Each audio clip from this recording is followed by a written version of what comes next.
لە شاری سلێمانی نەشتەرگەریەکی دەگمەنی دڵ بە سەرکەوتووی ئەنجامدرا. ئەمڕۆ لە شاری پزیشکی فاروق لە شاری سلێمانی نەشتەرگەریەکی چاندنەوەی دەماری تاجی دڵ بۆ جاری دووەم بۆ نەخۆشێک ئەنجامدرا کە ماوەی نەشتەرگەریەکە 5 ساعاتی خایاند و نەشتەرگەریەکەش بە سەرکەوتووی ئەنجامدرا. لای خۆشەوە دکتۆر جعفەر سادق شەحازە پزیشکی نەشتەرگەریەکانی دڵ و سنگ ڕایگەیان هەرچەندە نەشتەرگەریەکەی کە ئەمڕۆ ئەنجامدراوە نەشتەرگەریەکی ئاڵۆزە بەڵام توانرا بە سەرکەوتووی ئەنجام بدرێت.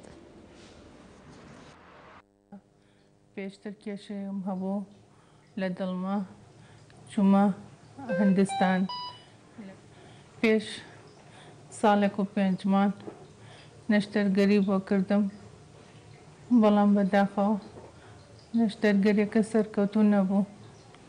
ئەوە ئێستا لە شاری پزیشکی فاروق دکتۆر جعفەر شەحاتە وی کردم ئەلحەمدوللیلا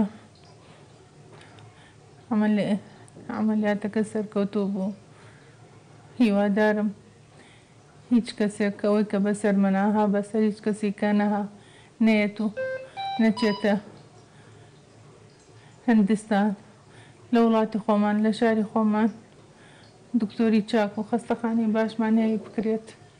وحسب اعتقادي أنه المرة الأولى بالعراق العملية عملية معقدة.